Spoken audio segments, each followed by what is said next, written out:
ప్రశాంతంగా నిద్రపోయేందుకు నీంద్ యాప్లోకి అడుగుపెట్టండి. ఈ క్షణమే నీంద్ యాప్ను డౌన్లోడ్ చేసుకోండి.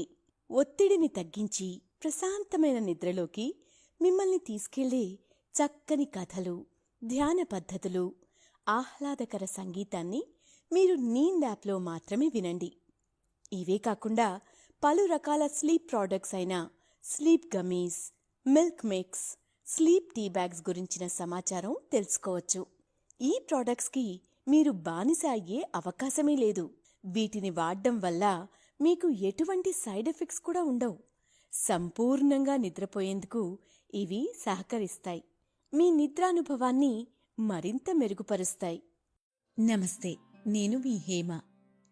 ఇప్పుడు రచయిత్రి అమృత పంపిన కీచక వధకి కారణమైన ఓ నమస్కారం గురించి చెప్పుకుందాం. మాయాజూతంలో ఓడిపోయిన పాండవులు తమ రాజ్యాన్ని పోగొట్టుకోవడమే కాదు, షరతు ప్రకారం 12 ఏళ్లు అరణ్యవాసం, 7 ఏడాది అజ్ఞాతవాసం చేయాలి అని మనకి తెలుసు. అయితే అజ్ఞాతంలో ఉన్నప్పుడు పాండవుల ఉనికి బయటపడినా మళ్లీ 12 ఏళ్ల అరణ్యవాసం చేయాల్సి ఉంటుంది. అలా చేస్తే ఇంకేముంది, తమ రాజ్యంపై హక్కులు పోగొట్టుకుంటారు. అందుకే పాండవుల అజ్ఞాతవాసాన్ని భగ్నం చేయడానికి దుర్యోధనుడు అనేక ప్రయత్నాలు చేశాడు.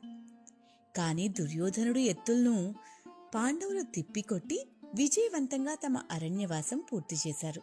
అజ్ఞాతవాసం కూడా హాయిగా గడిచిపోయింది అని తేలిగ్గా చెప్పేస్తే తప్పైపోతుంది. ఎందుకంటే అజ్ఞాతవాసంలో చివరి నెలలో వాళ్లు పడిన పాట్లు అలాంటివి. ముఖ్యంగా ద్రౌపదీదేవి కష్టాలు సుందరాకాండలో సీతమ్మ పడిన కష్టాలతో సమానమైనవి. విరాటరాజు పాలించే మత్స్యదేశం అనుకూలమని భావించి అక్కడకు మారువేషాల్లో ఉన్న పాండవులకి, ద్రౌపదీదేవికి ఓ కిరాతకుడు పెద్ద సమస్య అయ్యాడు. అతని పేరు కీచకుడు. పేరుకి పరాక్రమవంతుడు, విరాటరాజుని మించిన ధీరుడు. కాని పరస్త్రీపై వ్యామోహం ఉన్న మరో రావణుడు. ఓసారి తన అక్కయిన విరాటరాజు భార్యకి నమస్కరించుకోవడానికి వచ్చాడు. తన చావు ముహూర్తం తానే పెట్టుకున్నాడు. అది ఎలాగో, అతన్ని వధించింది ఎవరో, అజ్ఞాతవాసాన్ని పాండవులు పూర్తెలా చేశారో వివరంగా తెలుసుకుందాం.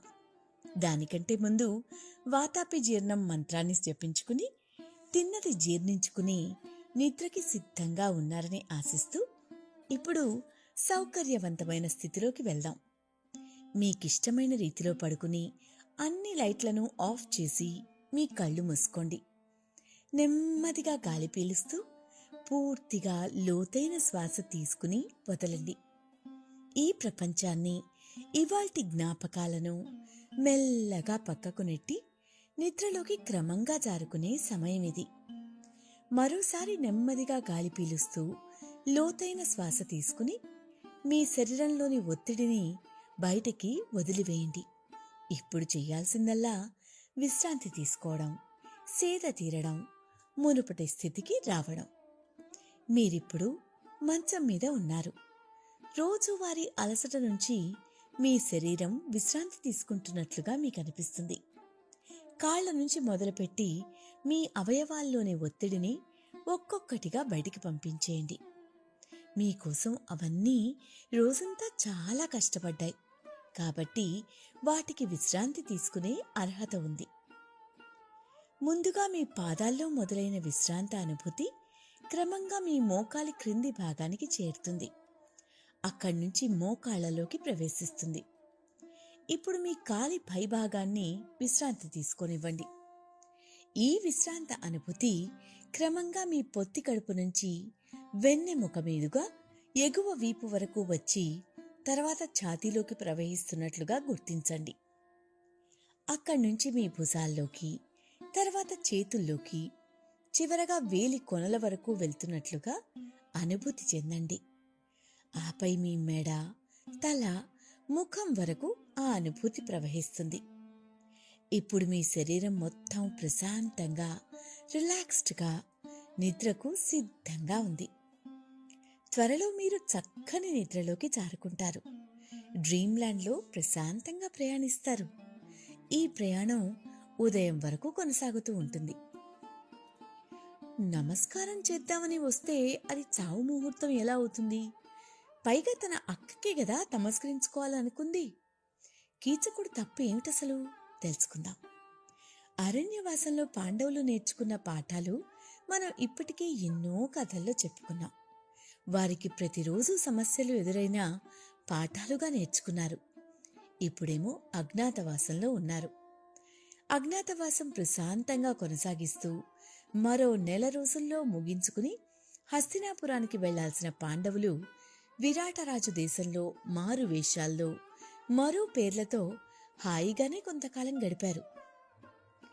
ధర్మరాజు రాజుకి సలహాదారుడు, కంకభట్టుడు కాగా, భీముడు వంటల వలలుడిగా, అర్జునుడు నాట్యం నేర్పే బృహన్నలగా, నకులుడు గుర్రాలు చూసుకునే తాంత్రీపాలకుడిగా, సహదేవుడేమో పశువుల పోషకుడు తామగ్రంథిగా, ద్రౌపది విరాటరాజు భార్య అయిన సుదేష్ణకి దాసి సైరేంద్రిగా విరాటుడి కొలువులో చేరారు కదా. సుదేష్ణ రాణి తమ్ముడే కీచకుడు. ఆవిడ పెద్ద తల్లికి 105 మంది సంతానం. అందరూ కీచకులే. అయితే మొదటివాణ్ణి కీచకుడు అని, మిగతా వారిని ఉపకీచకులు అనేవారు. ఉపకీచకులు అన్న మాట వినేవారు అది మంచో చెడో వారికి అనవసరం అనుకున్న మూర్ఖులు. సరే, అజ్ఞాతవాసం ప్రశాంతంగా ఓ అర్ధ నెలలో ముగుస్తున్న సమయంలో విరాటుని బావమరిదైన కీచకుడు దేశ పర్యటనలో తన పరాక్రమం చూపించుకుని సింహబలుడు అనే పేరు సంపాదించుకుని తిరిగి మత్స్యరాజ్యంలోకి ప్రవేశించాడు. కీచకుడు మంచి అందగాడు, బలవంతుడు, కానని వివేకహీనుడు. ఈ దుర్యోధన దుశ్శాసన దుర్వినీత లోకంలో కామంతో తల్లి కౌగిల్ని కోరే కీచకులు ఎందరో. అదే మహాభారతం 6వ వేదం, మానభంగ పర్వంలో ద్రౌపదీదేవి నిర్వేదం. ఎందుకో తెలుసా? కీచకుడు అంత కామాంధుడు. తన అక్క సుదేష్ణ మందిరానికి వచ్చినవాడు యాదృచ్ఛికంగా ద్రౌపదిని చూశాడు. వీడికి బలగర్వం, సౌందర్య గర్వం ఎక్కువ. నిజానికి విరాటరాజు కొలువులో దండనాయకుడు ఇతడు. కీచకుడు ద్రౌపది అందానికి ఆశ్చర్యపోయి ఆమె వైపు నుంచి చూపులు మరల్చుకోలేకపోయాడు. మనసులో, ఆహా, మానవులెవరైనా ఇంతటి అందగత్తెను చూసి ఉంటారా? ఇంతటి అందాల రాశి మన్మధునికి కనిపిస్తే శివుణ్ణి జయించేవాడు కదా. 1000 కళ్ళు ఉన్న ఇంద్రుడు ఈమెను చూడకపోతే ఆ కళ్ళు పనికిరావు కదా. బ్రహ్మదేవుడు మన్మధుని 5 బాణాలు కలిపి సృష్టించాడేమో. మన్మధుడు కూడా విరహతాపంలో ఈమెను చూసి వేగిపోతాడేమో కదా. ఈ సుందరాంగి తల్లిదండ్రులు ఎవరో, అదృష్టవంతుడైన భర్త ఎవరో, ఆమె పేరు ఏమో, ఈమెను పొందే మార్గమేమో, తనతో పొందబోయే సుఖానికి నాకు సాయపడేవారెవరో అని చూసిన వెంటనే ఆవిడ్ని పొందాలనే కాంక్షతో పరిపరి విధాలా ఆలోచించాడు. ద్రౌపదీదేవికి పరీక్షాకాలం కాకపోతే అప్పటి వరకు అరణ్యవాసంలో ఎందరో ఋషులకు కాత్యాయని దేవిలా కనిపించింది. ఇప్పుడు అజ్ఞాతవాసం చివరి రోజుల్లో వీడికి కామరూపిణిగా కనిపించడం ఏమిటి? మాసిన చీర ధరించిన సైరంధ్రిగా ఉన్న ద్రౌపది ఇతడి వికారపు చూపులకు అసహ్యించుకుంది. ఆవిడ మనసులో, నన్ను ఇలా ఇబ్బంది పెట్టి చూసే ఇతను ఎవరో, నన్ను ఇతని వంకర దృష్టి నుంచి రక్షించే దిక్కెవరో అనుకుని బెదురుతోంది. తెలియకుండా భయంతో చెమటలు పడుతున్న ద్రౌపదిని చూసిన కీచకుడు ఆవిడ చూపులను చూసి శృంగారం కోసం తప్పిస్తున్నదని, అతని అందం చూసి ఆమె వణుకుతోందని అపోహపట్టాడు. ఇంతలో సుదేష్ణ వచ్చినా పట్టించుకోకుండా ద్రౌపదీదేవిని మోహంతో తదేకంగా చూస్తున్నాడు. అక్కడ ఉండడానికి ఇబ్బంది పడిన ద్రౌపదీదేవి హడావిడిగా పనిపెట్టుకుని వెళ్ళిపోయింది. అప్పుడు అక్క సుదేష్ణను చూసి కీచకుడు 2 చేతులు చాచి నమస్కరించబోతూ, అక్కా, ఈ దాసెవరు? ఇంత అతిలోక సౌందర్యవతి ఉన్న నీ మందిరానికి ఇంతకాలం నేనెలా రాలేదు? వచ్చి ఉంటే తనని ఎప్పుడో నా వశం చేసుకునేవాడిని. నువ్వైనా చెప్పలేదు.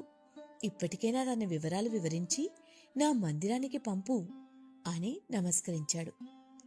ఆ నమస్కారం అక్క మీద గౌరవంతో పెట్టింది కాదు సుమా. మోహావేశంలో అక్కని ఏ కోరిక అడుగుతున్నాడో కూడా తెలియని, అదుపులేని మతి తప్పిన మనసుతో చేస్తున్న నమస్కారం.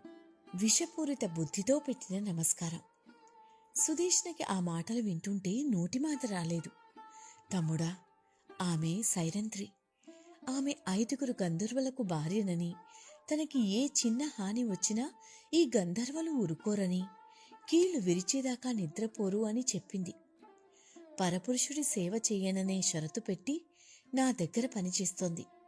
అయినా నీ అంతఃపురంలో అతి సౌందర్యవంతులైన కాంతలుండగా ఈ నీరసాకార సైరంధ్రి ఎందుకు? తన జోలికి వెళ్లకు అని చెప్పింది సుధేష్ణ. కీచకుడు, అక్కా, ఈ సైరంధ్రిని పోలించిన అందగత్తని ఈ భూమి మీద చూడలేదు. దేవతల లోకంలో కూడా ఉంటుందని ఎప్పుడూ వినలేదు. తనదే అతిలోక స్త్రీ సౌందర్యమేమో. ఆమె నేత్రాలు, పద్మాల వంటి కళ్ళు, ఆ కోకిల కంఠం, ఆ వంటికున్న బంగారు సొంపు నన్ను ఆకర్షిస్తున్నాయి. తనని పొందలేని నా జన్మ ఎందుకు? తనకి 5 భర్తలు ఉన్నా వారు గంధర్వులైనా నాకేంటి? నాకడ్డొస్తే నేను ఊరుకుంటానా? నా గురించి నీకు బెంగ ఎందుకు? ఏదో ఓ ఉపాయం వేసి తను నా వద్దకు వచ్చేట్టు చూడు అన్నాడు. వీడికి ఎలా చెప్పాలి? ఏం కీడు మూడుతుందో? వద్దన్నా వినేటట్టు లేడు. నేనేం చేసేది? నా శక్తి వంచన లేకుండా మరోసారి చెప్పి చూస్తాను అనుకున్న సుధేష్ణ, తమ్ముడా కీచక, పరస్త్రీ సాంగత్యం వలన నీ ఆయుష్షు, ఐశ్వర్యం, కీర్తి హరింపబడతాయని తెలియదా? ధర్మాత్ములు దీన్ని హర్షించరు. భర్తకు తెలిస్తే ప్రాణం మీదికి వస్తుంది. ఇతరులు చూస్తే పరువు పోతుంది. సాటి ఆడివారికి తెలిస్తే గౌరవం పోతుంది. బంధువులకు తెలిస్తే వంశనాశనం అవుతుంది. అలా క్షణక్షణం భయపడుతూ వ్యధతో ఉండి ఈ పరస్త్రీతో ఏం సుఖపడతావు? నీ రాణి కాని దానితో పొందు సుఖం సుఖమే కాదని అందరూ నీకు దూరంగా ఉంటారు. ఆమె భర్తలు గంధర్వులు. వాళ్ల చేతిలో నీవు మరణించవచ్చు.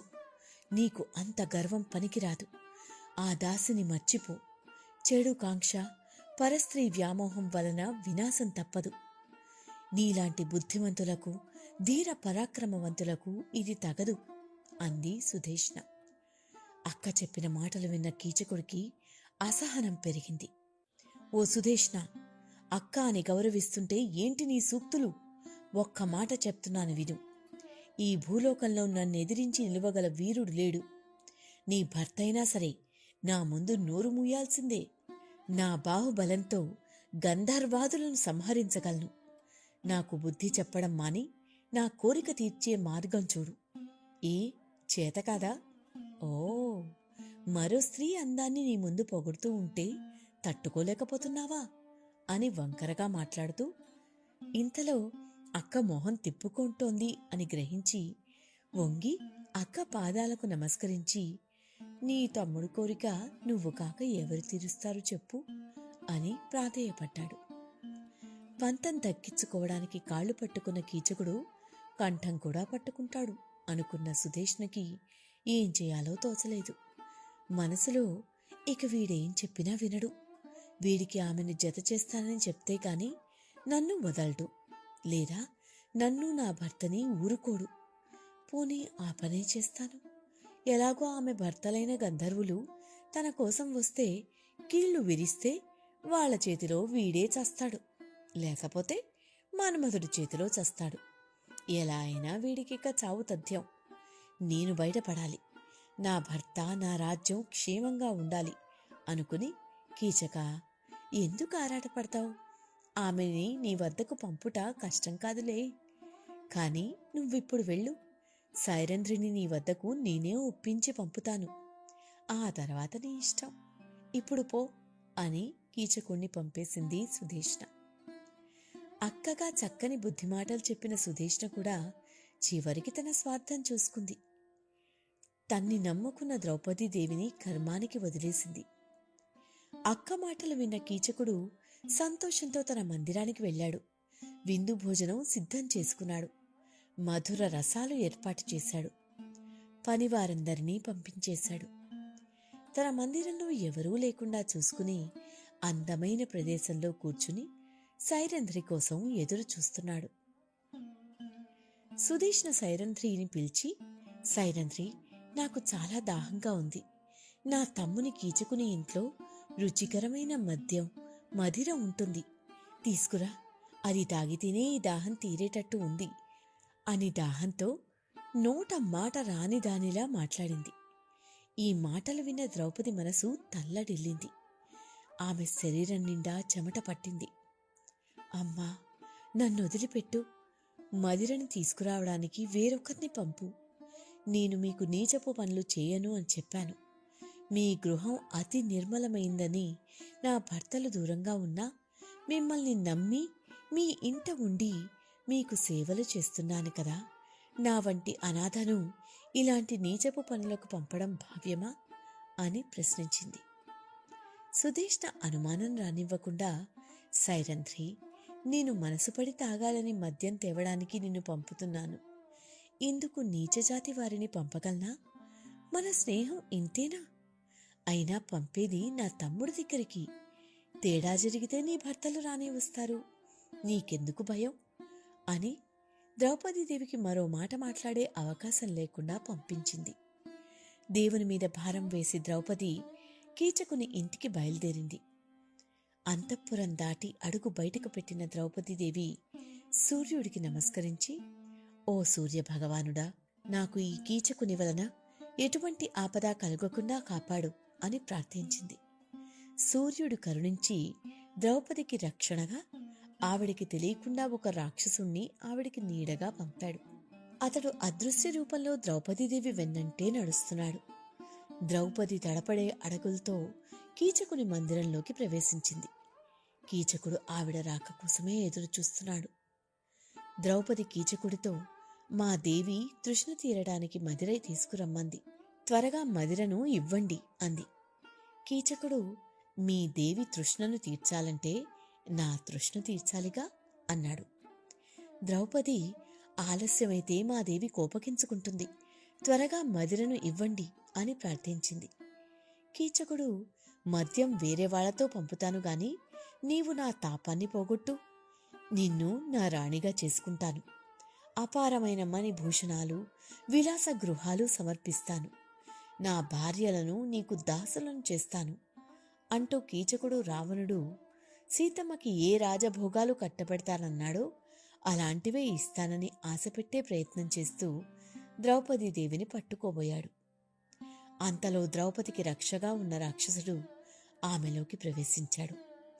అంత బలవంతుడైన కీచకుణ్ణి ఆవిడ వెదిరించి కొట్టి బయటికి వచ్చింది. కీచకుడు ఆ తిరస్కారం సహించలేక ఆవిడ వెంట పడ్డాడు. ద్రౌపది పరిగెత్తి రక్షణ కోసం విరాటుని కొలువులోకి ప్రవేశించింది. కీచకుడు కూడా ఆవిడ వెంట కొలువులోకి ప్రవేశించి ఆవిడ జుట్టు పట్టుకుని లాగి కింద పడేశాడు, తన్నాడు. అప్పుడు ఆవిడలో ఉన్న రాక్షసుడు కీచకుడిని తిరిగి కొట్టి లాగి కింద పడేశాడు. కీచకుడు ఆడదాని దెబ్బకు అవమానంతో దూరంగా నిలబడ్డాడు.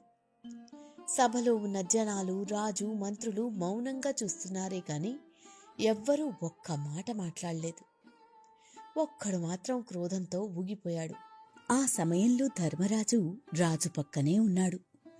కొలువు కుటంలో ఉన్న భీముడు మాత్రమే ఆగ్రహంతో ఊగిపోయి కండలు అదిరిపోతున్న ఆవేశంతో పళ్ళు కొరుకుతూ లేచి నిలబడి ఒక్క క్షణం తమ అజ్ఞాతవాస విషయం మరిచి కీచకునిపైన పట్టరాని కోపంతో అతని పక్కన ఉన్న వృక్షాన్ని చూసి, ఆ తర్వాత రాజుని చూసి, తర్వాత అన్నగారి వైపు చూస్తూ ఉన్నాడు.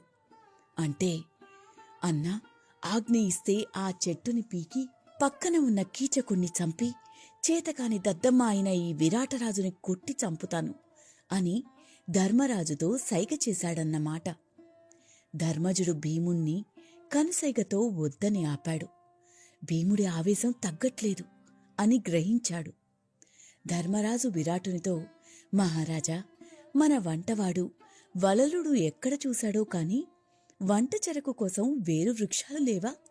ఫలపుష్పాదులతో ఉండి నలుగురికి నీడనిచ్చే వృక్షాన్ని వంట చెరకు కోసం ఖండించడం తగునా అన్నాడు.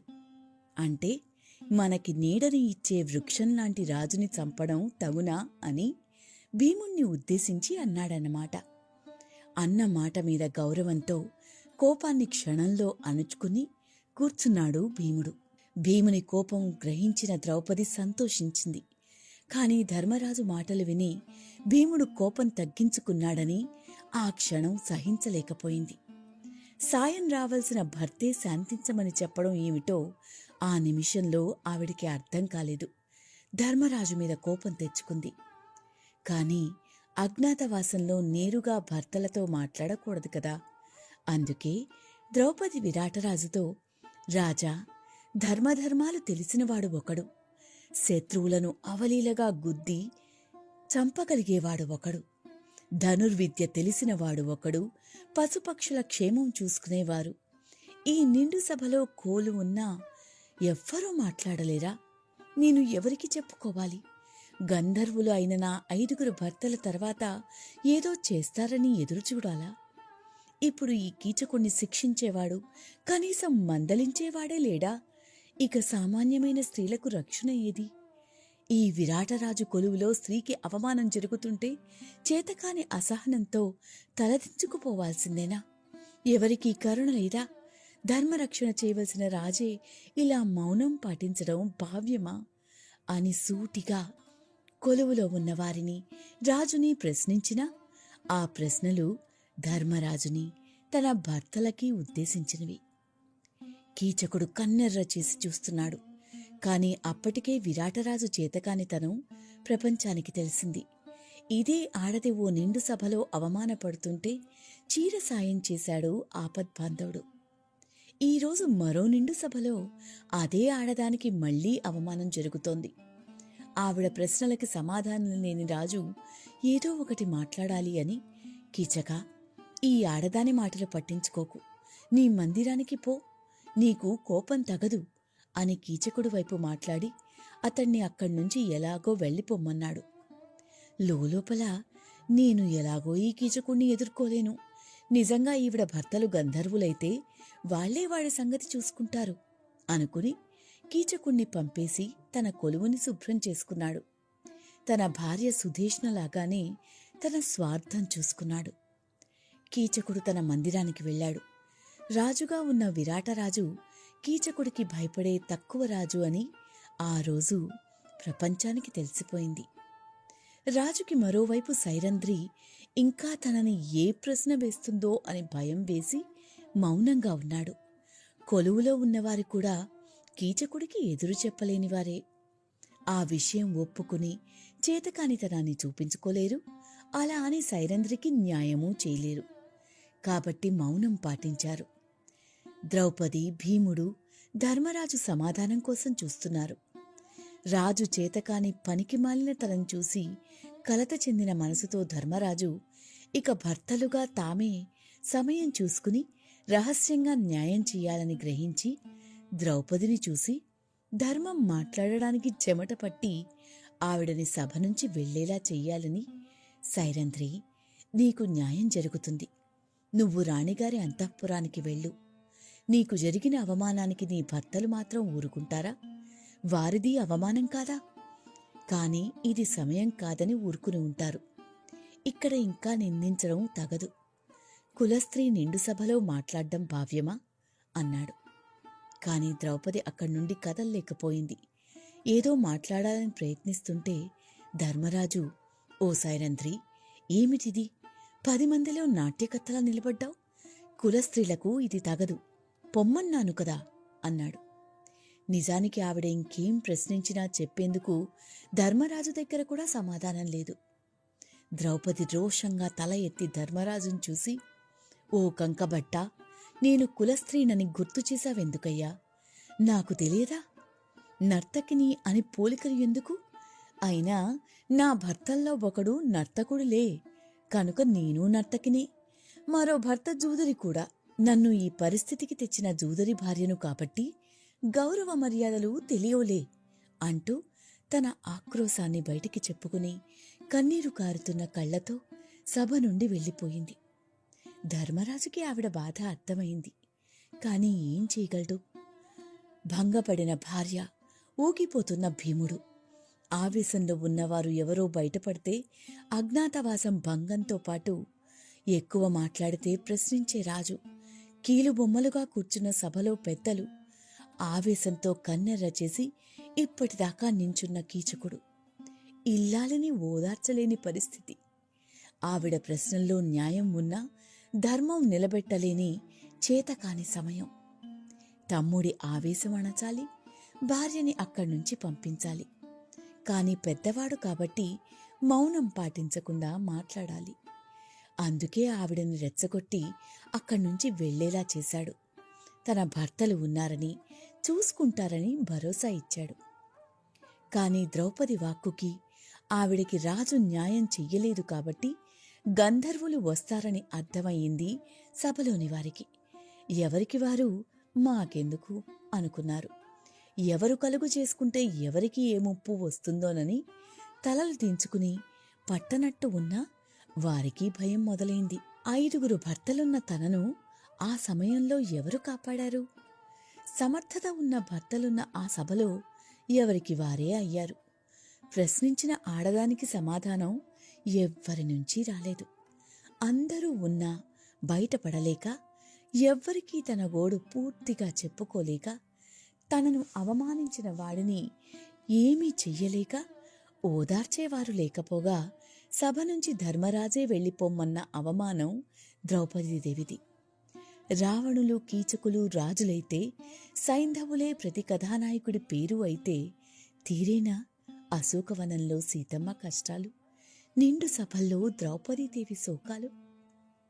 ద్రౌపదీదేవిని ఓ పథకం ప్రకారం కీచకుడి ఇంటికి మదిరకు పంపిన సుధేష్ణకు తన బాధ చెప్పుకోవడానికి ఆమె మందిరానికి వెళ్ళింది ద్రౌపది. సుధేష్ణ ద్రౌపదిని చూసి కంగారు నటిస్తూ, సైరంధ్రి, ఎందుకిలా ఉన్నావు? నిన్ను ఎవరేమన్నారు? ఏం జరిగిందో చెప్పు, వారి అంతు చూస్తాను అంది. ద్రౌపది నిర్వేదంతో, అమ్మా, అన్నీ తెలిసి కూడా ఇలా అడిగితే ఏం చెప్పగలను? నీవు కీచకుని ఇంటికి మదిర కోసం పంపావు. అతను నన్ను పట్టుకోవడానికి ప్రయత్నించాడు. నేను పరిగెత్తాను. నన్ను వెంబడించి నా జుట్టు పట్టుకుని సభలో కొట్టాడు. నీ భర్త చూస్తూ ఉండిపోయాడు. ఇంకా ఏం చెప్పను అంది. సుధేష్ణ ద్రౌపదితో, ద్రౌపది, విచారించకు, నేను ఆ కీచకుణ్ణి దండిస్తాను అని మరో అబద్ధమాడి ఓదార్చే ప్రయత్నం చేసింది. ద్రౌపది సుధేష్ణతో, అమ్మా, తమరంతగా చింతించక్కర్లేదు. నా భర్తలైన 5 గంధర్వులు కీచకునిపై పగ తీర్చుకుంటారులే అని పలికింది. ఆ మాటలు విన్న సుధేష్ణ భయభ్రాంతురాలైంది. ఆ రాత్రి ద్రౌపదీదేవి మనసులో, కీచకుడు మహాబలవంతుడు, అతడిని చంపగలిగిన సామర్థ్యం భీమునికి మాత్రమే ఉంది. అతను ఆవేశం ఎలా ఉందో అని అందరూ నిద్రపోతున్న సమయంలో భీముడి వద్దకు వెళ్ళింది. హాయిగా నిద్రపోతున్న భీముణ్ణి చూసి, ఆహా, నీ భార్యని అవమానించిన కీచకుడి పని పట్టకుండా హాయిగా నిద్రపోతున్నావా? అన్నగారు ఇది తగిన సమయం కాదని చెప్పాడనా అనుకుంటూ భీముణ్ణి తట్టి లేపింది. భీముడు ఉలిక్కిపడుతూ నిద్రలేచి, ద్రౌపది, ఏమిటింత పొద్దుపోయొచ్చావు? ఎవరూ చూడకుండా వచ్చావు కదా అని అడిగాడు. ద్రౌపది, అన్నీ తెలిసి నన్ను అడుగుతారేమిటి? నా గోడు ఎవరితో చెప్పుకోను. ఎవరూ చూడకుండానే వచ్చాను. చూసినా ఏమి చేయగలరు? నిండు సభలో మూగిపోయిన గొంతులు ఇప్పుడు మంజీత కావ్యాలు పలుకుతాయా? అసలు నీకు గౌతమీ నదిలా పొంగి నా కన్నీరు కనిపించట్లేదా?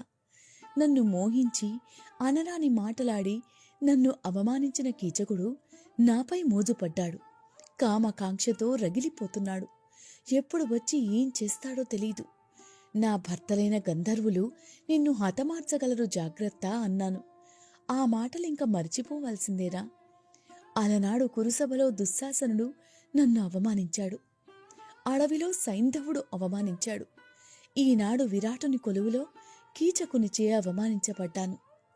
ఈ అవమానాలు నాకు కొత్త కాదు. స్త్రీ ఆర్తనాదం విన్నా, గోమాత అరుపు విన్నా రక్షించడం వీరుల ధర్మం. నేను ఇలా విలపిస్తుంటే ధర్మరాజు చూస్తూ ఎలా ఊరకనే ఉన్నాడు? నువ్వు హాయిగా ఎలా నిద్రపోగలిగావు? ఇవన్నీ నీకు హర్షించే హరీష హర్షనాదాలా అని ప్రశ్నించింది. భీముడు, ద్రౌపది, కీచకుడు నిన్ను అవమానించడం చూసిన నన్ను ధర్మరాజు అడ్డుకోకపోతే విరాటునితో సహా కీచకుణ్ణి అతని సైన్యాన్ని హతమార్చేవాడినే. కాని అజ్ఞాతవాస భంగమైతే మరలా ఇంకెన్ని హేమంతాలు అరణ్యవాసాల్లో అజ్ఞాతవాసాల్లో గడుపుతూ ఉండాలో కదా. దీనికంతా కారణం నీవని నేనని అందరూ మనల్ని నిందిస్తారు. మరో కొద్ది రోజుల్లో మన రాజ్యానికి వెళ్ళి హాయిగా ఉమాశంకరుల్లా విహరించబోయే మనకి ఈ నింద అవసరమా? కనుక మనల్ని ఆపిన ధర్మరాజును నిందించవద్దు. సమయం మించిపోలేదు. కీచకుణ్ణి చంపి నీకు ఆనందం కలిగిస్తాను. అదెంత పని? కాని అది బహిరంగంగా జరగరాదు. రహస్యంగా చెయ్యాలి కదా. అయితే నువ్వు భయపడకుండా ఉండాలి అన్నాడు. ఎవరికీ భయపడలేదు. అత్తగారు కుంతిని చూసి కాని భర్తలైన మిమ్మల్ని చూసి కానీ భయపడలేదు. కాని ఒక స్త్రీ అయ్యుండి చెయ్యరాని పనిచేసిన సుదేష్ణని చూసి భయం కలుగుతోంది. మూర్ఖుడైన కీచుకుని వలన జరిగిన అవమాన భారంతో భయంగా ఉంది. ఇప్పుడు నీవు భరోసా ఇస్తుంటే తేలిగ్గా ఉంది. ధర్మరాజుని నిందించడం నాకు మాత్రం ఇష్టమా? అతని గాంభీర్యం, కరుణ, నిత్య సత్యవ్రతం మరెవరికి లేవని, మహాత్ముడని నాకు తెలీదా? ఇప్పుడు ఓ చీము రోషం లేని రాజు పక్కన ఉండడం ఎంత బాధాకరం.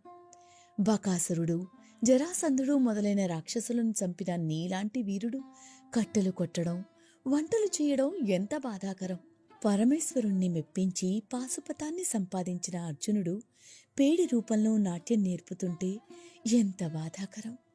అత్యంత సుందరాంగుడు, అరివీర భయంకరుడు అయిన నకులుడు ఊడిగం చేయడం ఎంత బాధాకరం.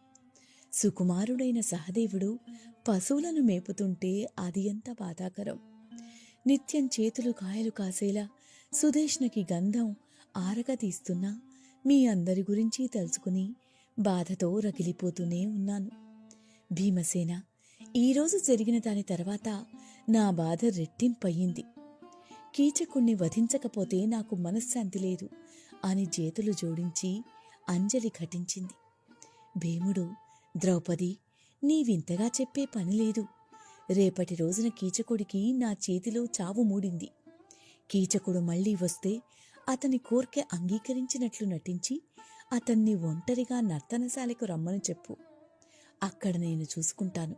సరే, ఇక నిశీధి తగ్గి ఆకాశంలో అనురాధలు పోయే సమయం అవుతోంది. నీ ముఖంలో హాయి సుష్మితలు పొంగని, నీ మనసుతో ధైర్యం నిండని అని వెళ్ళమన్నాడు. మరునాడు ఉదయమే కీచకుడు కామంతో రగిలిపోతున్న రావణుల్లా నిద్రలేచాడు. ద్రౌపది మీది కోరిక కలిగింది. చక్కగా అలంకరించుకున్నాడు. ద్రౌపది కోసం సుదేష్ణ అంతఃపురానికి వెళ్ళాడు. సైరంధ్రిని చూడగానే అతని మనసు చలించింది. ధైర్యాన్ని, వివేకాన్ని కోల్పోయి ఆవిడకు దగ్గరగా వచ్చాడు. ఒకవైపు భయంతో వణుకు వస్తున్నా భీముడు చెప్పిన మాటలు గుర్తు తెచ్చుకుని అతన్ని చూసి చూడనట్లు నటించింది ద్రౌపది. కీచకుడు ద్రౌపదితో, ఓ సైరంధ్రి, ఈ తిరస్కారమేమిటి? నేనంటే ఇష్టం లేదా? అసలు మగాళ్ళంటేనే ఇష్టం లేదా? నా సంపదలు నీకు తెలీదా? నిన్న సభలో నా వీరత్వం చూడలేదా? నిన్ను చెరబట్టిన విరాటరాజు నన్ను అడ్డు చెప్పేవాడు కాదు. ఇక జనాలకి అసలు రాజుని, దిక్కుని నేనే. కాని సభలో నీ సున్నితత్వాన్ని ఆస్వాదించడం ఎందుకని ఆగాను అంటుండగా ద్రౌపది, కీచగా, నీలాగే ఎదుటివారు మనసు పారేసుకుంటారు కదా. మీరు పురుషులు కనుక బయటపడతారు. కాని మగువలు అలా కాదు. కనుక రహస్యంగా కలుసుకుంటే నీ కోరిక తీరగలదు. ఈరోజు ఒంటరిగా నర్తనశాలకు రా అని మనసు నిండా అతనిపై విషం పెట్టుకున్న, అమృతాలు పూసుకున్న మాటలతో ఎంతో కష్టంగా ఉన్నా అతనికి ఇష్టమైన మాటలు మాట్లాడింది. కీచకుడు, ఓ సైరంధ్రి, ఇదే నేను వినాలనుకున్నది. నీ మాట మీద ఉండు, ఒంటరిగానే రాత్రికి వస్తాను అని వెళ్ళిపోయాడు. కీచకుడు వెళ్ళిపోగానే ద్రౌపది వంటశాలకు వెళ్ళింది. భీమునితో, నేను నా పని పూర్తి చేశాను, ఇక మీ పనే మిగిలి ఉంది అని చెప్పింది. ద్రౌపది, వాడు నర్తనశాలకు తప్పక వస్తే నా చేతిలో హతం అయినట్టే. ఇక నీవు నిశ్చింతగా ఉండు అని హామీ ఇచ్చాడు. భీముని ఆవేశం చూసి ద్రౌపది భయపడింది. భీమసేన, కోపావేశంలో గుట్టురట్టు చేయకు. వాడు ఎదిరించి నిలబడినా ఇది రహస్యంగా చేయాలని గుర్తుంటుందిగా అని అజ్ఞాతవాసాన్ని గుర్తుచేసి సుదేష్ణ దగ్గరికి వెళ్ళిపోయింది. కీచకుడు ఉద్యానవనంలో విహరిస్తూ అస్తమించని సూర్యుణ్ణి నిందించాడు. తన కోసం బ్రహ్మ రాత్రి కాకుండా పగలే ఉంచాడని అనుమానపడ్డాడు. ఎట్టకేలకు సూర్యుడు అస్తమించాడు. చంద్రోదయం అయింది. భీముడు ఒక చీరను చుట్టుకుని నర్తనశాలకు బయలుదేరాడు. ద్రౌపది భీముణ్ణి అనుసరించింది. కీచకుడు మద్యం సేమించి మత్తుగా నర్తనశాలను చేరుకున్నాడు. నర్తనశాలలో ఒక పక్కగా పాన్పు మీద భీముడు పడుకున్నాడు. ద్రౌపది పక్కనే కనపడకుండా దాక్కుంది. మంచం మీద పడుకున్న భీముణ్ణి చూసి పిచ్చివాడై తన చేతిని ఆ చెయ్యపై వేశాడు కీచకుడు. భీముడికి పట్టురాని కోపం వచ్చింది. కీచకుడు, సైరంధ్రి, నీకోసం ఎన్నో కానుకలు తెచ్చాను. ఇంతవరకు నా కోసం వచ్చే స్త్రీలు నాకు కానుకలు సమర్పించేవారు. నన్ను చూసిన స్త్రీలు మరొకరిని కన్నెత్తి చూడరు తెలుసా? నా కోసమే తప్పిస్తారు. అలాంటిది నేను నీకోసం తప్పిస్తున్నాను. నీ భర్తలు ఇవ్వని సుఖం ఇస్తాను అన్నాడు. భీముడు, నా శరీరానికి నీ శరీరం తగిలినప్పుడు కలిగే అనుభూతి తెలుసుకుంటావులే. నన్ను తాకిన నీకు మరొకరిని తాకే పని ఉండదులే. నన్ను తాకిన ఫలితం అనుభవిస్తావులే అని స్త్రీ గొంతుతో జవాబు ఇచ్చి తటాలను పైకి లేచాడు. కీచకుని తల పట్టుకుని వంచాడు. కీచకుడు సైరంధ్రి భర్త గంధర్వుడు వచ్చాడు అనుకున్నాడు. భీముణ్ణి పట్టు విడిపించుకుని కింద పడవేసి మోకాళ్లతో అదిమాడు. ఇద్దరి మధ్య భయంకర యుద్ధం సాగింది. ఒకరిని మించి ఒకరు పోరాడుతున్నారు. భీముడు ఎవ్వరికీ అనుమానం రాకుండా మౌనంగా యుద్ధం చేస్తున్నాడు. క్రమంగా కీచకుని బలం తగ్గిపోయింది. భీమసేనుడు కీచకుని ఉదర భాగంలో భయంకరంగా పొడిచాడు. ఆ దెబ్బకు కీచకుడు విలవిలా తన్నుకున్నాడు. కీచకుణ్ణి దారుణంగా చంపాలనుకున్న భీముడు కీచకుని తలని, కాళ్లను, చేతులను మొండెల్లోకి కలిపి నేల మీద వేసి పొర్లించి నలిపి మాంసం ముద్దగా చేశాడు. కీచకుడు మరణించాడు. భీముడు ద్రౌపదిని పిలిచి కీచకుని శవాన్ని చూపించాడు. ద్రౌపది ఆనందంగా చూసింది. భీముడు వంటశాల వైపు వెళ్ళిపోయాడు. తన శరీరాన్ని శుభ్రంగా కడుక్కున్నాడు. తన శయ్యపై కూర్చున్నాడు. ద్రౌపది తన భర్త క్షేమంగా చేరుకున్నాడని చూసుకుని అక్కడ ఉన్న కావలి వాళ్లను పిలిచి, నా భర్తలైన గంధర్వుల వలన ఇతను ఎలాంటి దుర్గతి పాలయ్యాడో చూడండి అని పెద్దగా అరుచుకుంటూ కేకలేసింది. అందరూ నర్తనశాలలోకి ప్రవేశించారు. కావలి వాళ్ల అరుపులు విని ఉపకీచకులు అక్కడికి చేరుకున్నారు. అక్కడ మాంసపు ముద్దలా పడి ఉన్న కీచకుని చూసి పెద్దగా దొర్లుతూ ఏడ్చారు. ఇంతలో వారి బంధువులు కూడా అక్కడికి వచ్చారు. వారిలో వారు, ఎన్నో చావులు చూశాం కానీ ఇలాంటి వింత చావు చూడలేదు. అసలు వీడికి చేతులేవి, కాళ్ళేవి? గంధర్వులు ఇలాగే చంపుతారేమో. ఎందరినో యుద్ధభూమిలో జయించిన సింహాబలుని బలం ఎందుకు పనికి రాలేదు కదా అనుకున్నారు. ఉపకీచకులు, ఎంతసేపు ఏడ్చినా పోయినవాడు తిరిగి వస్తాడా, ఇతనికి అంత్యక్రియలు చేయాలి అనుకుని ద్రౌపదిని చూసిన ఉపకీచకులు కోపంతో రెచ్చిపోయారు.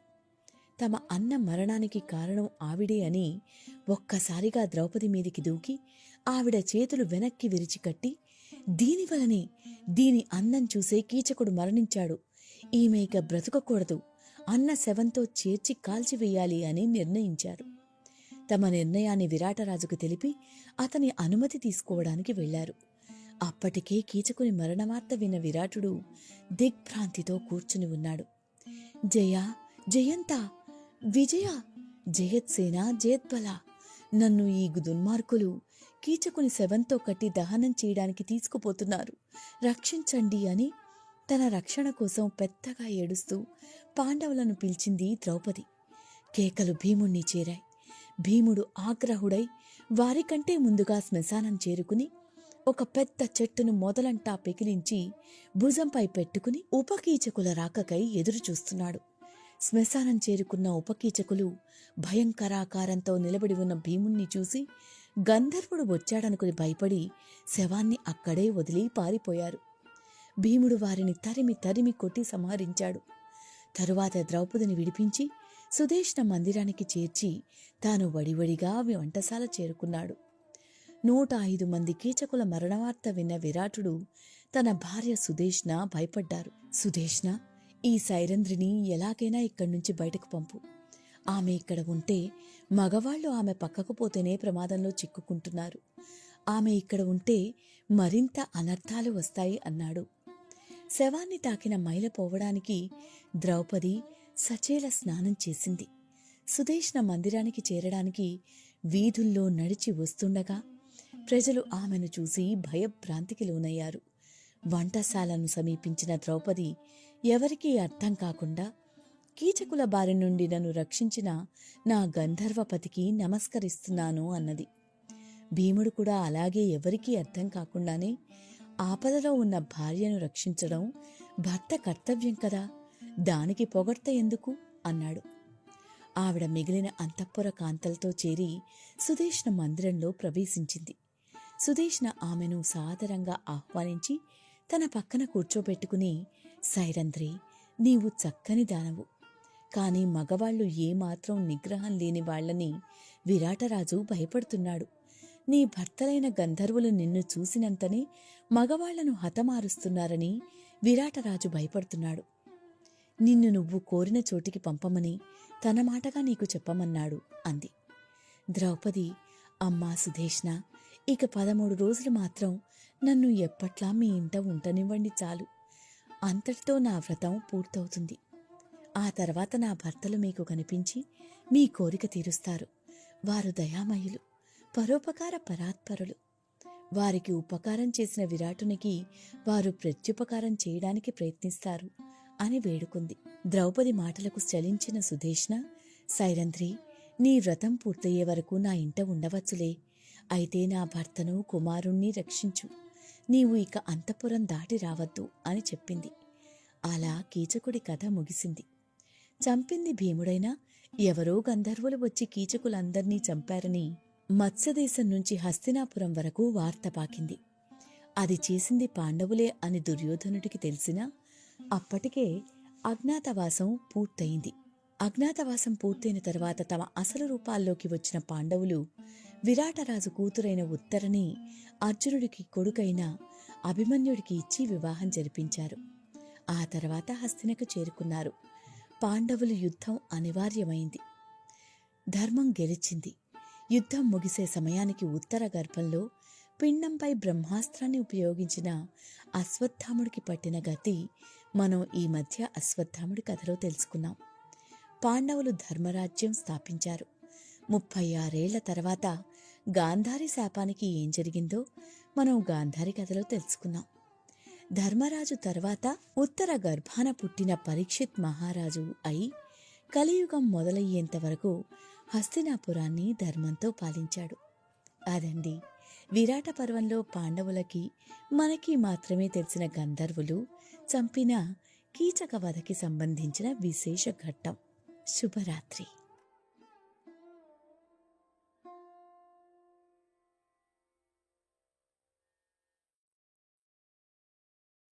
ప్రశాంతంగా నిద్రపోయేందుకు నీంద్ యాప్లోకి అడుగుపెట్టండి.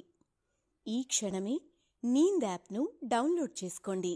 ఒత్తిడిని తగ్గించి ప్రశాంతమైన నిద్రలోకి మిమ్మల్ని తీసుకెళ్లే చక్కని కథలు, ధ్యాన పద్ధతులు, ఆహ్లాదకర సంగీతాన్ని మీరు నీంద్ యాప్లో మాత్రమే వినండి. ఇవే కాకుండా పలు రకాల స్లీప్ ప్రోడక్ట్స్ అయిన sleep gummies, milk mix, sleep tea bags గురించిన సమాచారం తెలుసుకోవచ్చు. ఈ ప్రోడక్ట్స్కి మీరు బానిస అయ్యే అవకాశమే లేదు. వీటిని వాడడం వల్ల మీకు ఎటువంటి సైడ్ ఎఫెక్ట్స్ కూడా ఉండవు. సంపూర్ణంగా నిద్రపోయేందుకు ఇవి సహకరిస్తాయి. మీ నిద్రానుభవాన్ని మరింత మెరుగుపరుస్తాయి.